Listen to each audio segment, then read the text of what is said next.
यदि किसी ऐसा को व्यवसाय के से निरंतर लगा रहना पड़े तो व्यक्ति को उससे पीछा छुड़ाना, उसके प्रति सद्भावना न होने पर उससे बचने की इच्छा होती है। भारत में अनेक व्यवसायी हैं जिन्हें हिंदू निकृष्ट मानते हैं, इसीलिए लोग बचे रहने के लिए उसे पीछा छुड़ाने का आतुर रहते हैं।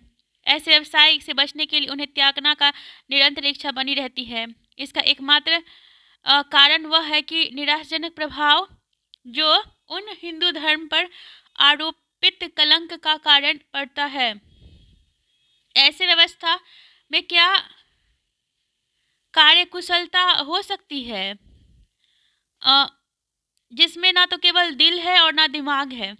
इसके इसके लिए एक आर्थिक संगठन के रूप से जाति प्रथा एक हानिकारक व्यवस्था है, क्योंकि इसमें व्यक्ति का स्वभाव शक्तियों के दमन रहता है। सामाजिक नियम की तत्कालीन आवश्यकता की प्रवृत्ति रहती होती है। कुछ लोग ने जाति प्रथा के समर्थन में जैविक दलील दी है। कहा जाता है कि जाति प्रथा का उद्देश्य है प्रजाति की शुद्धता और रक्त की शुद्धता में परखना।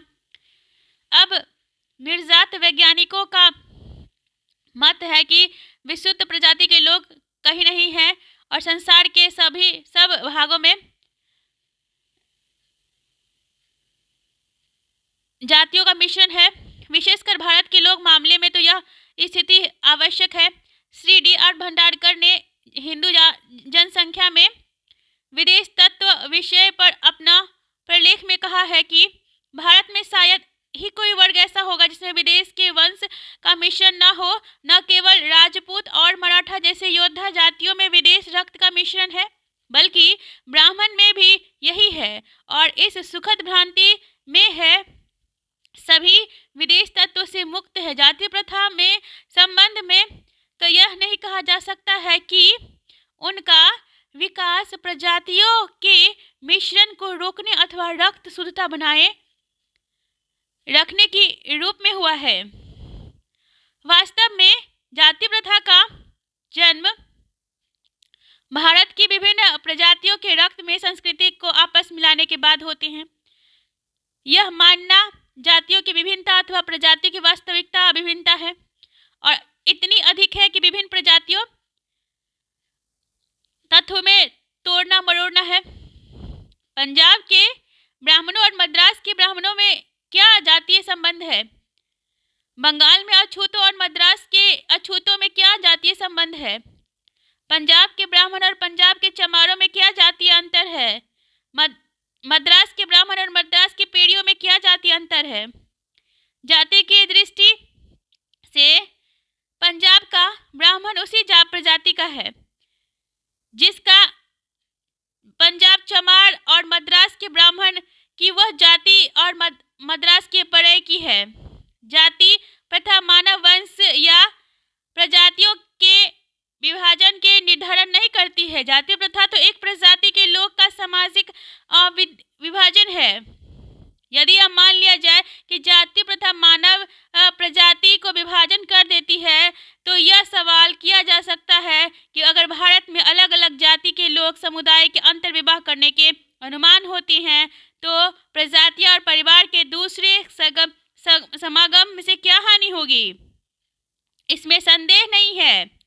आदमी और जानवरों का संबंध इनमें इतना गहरा है कि विज्ञान इन्हें दो अलग अलग रूप में मान्यता देती हैं। जो वैज्ञानिक प्रजातियां शुद्ध में विश्वास करते हैं, वे भी दावे के साथ नहीं कह सकते हैं कि अलग अलग प्रजाति के लोग अलग अलग किस्म के होते हैं। वे नस्ल के अलग अलग किस्मों के होते हैं, अलग अलग उपजातियों के अंतर और करके संतान के उत्पन्न कर सकते हैं। ऐसी संतान जो स्वयं भी आगे संतान उत्पन्न की समर्थक होगी, जो बाध्य नहीं होगा। जाति प्रथा के पक्ष में आनुवंशिकता और सुजनिकी तर्कहीन बातें बताई जाती है। अगर जाति प्रथा सुजनिकी के मूलभूत सिद्धांत के तर्क अनुकूल होती है, आपत्ति न हो, क्योंकि किसी को भी उत्तम व्यक्तियों द्वारा समागम से जाति की किस्म में सुधार में आपत्ति नहीं हो सकती है। लेकिन यह समझना मुश्किल है कि जाति प्रथा के कारण उत्तम स्त्री और पुरुष में सही समागम किस प्रकार सुनिश्चित होगा। जाति प्रथा नकारात्मक तथ्य है, केवल अलग अलग जातियों के आपस में अंतर विवाह की निषेध करती है। यह एक सकारात्मक उपाय नहीं है जिसमें एक जाति को दो नर नारी आपस में विवाह करे। यदि जाति एक उद्गम सूजनी की एक सिद्धांत पर आधारित है, उपविवाह का दुर्भाव भी सूजनिकी के आधार पर होनी चाहिए। लेकिन क्या कोई गंभीरता पूर्वक यह हो सकता है कि उपजातियों का उद्गम सूजनी के कारण हुआ है? मैं समझता हूं कि अस्पष्ट कारणों से यह मानना बहुत जरूरी है और संगत।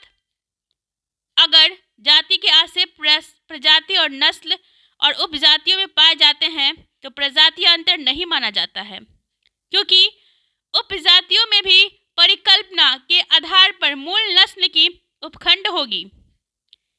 इससे स्पष्ट उपजातियों में आपस रोटी बेटी व्यवहार कर रोक लगाने का उद्देश्य प्रजाति का रक्त शुद्धता बनाने का रखना नहीं हो सकता है। लेकिन यह समझना मुश्किल है कि जाति प्रथा के कारण स्त्री पुरुष में समागम किस प्रकार से सुनिश्चित होती है। लेकिन क्या कोई गंभीरता पूर्वक से यह कह सकता है कि उपजातियों का उद्गम सूजनी का कारण क्या होगा? मैं समझता हूँ कि स्पष्ट कारणों से ऐसा मानना है कि असंगत। अगर जाति का आशय प्रजाति या नस्ल से है तो उपजाति में पाए जाने अंतर प्रजातीय अंतर नहीं माना जा सकता है, क्योंकि उपजातीय की परिकल्पना के आधार पर मूल नस्ल की उपखंड होगी। इससे स्पष्ट है कि उपजातियों में बेटी रोटी का व्यवहार रोक लगाने से उद्देश्य जाति की रक्त शुद्धता बनाए रखने से फिर जाति उपजातियों का उद्गम सूजनीक से हो सकती है। इस कथन से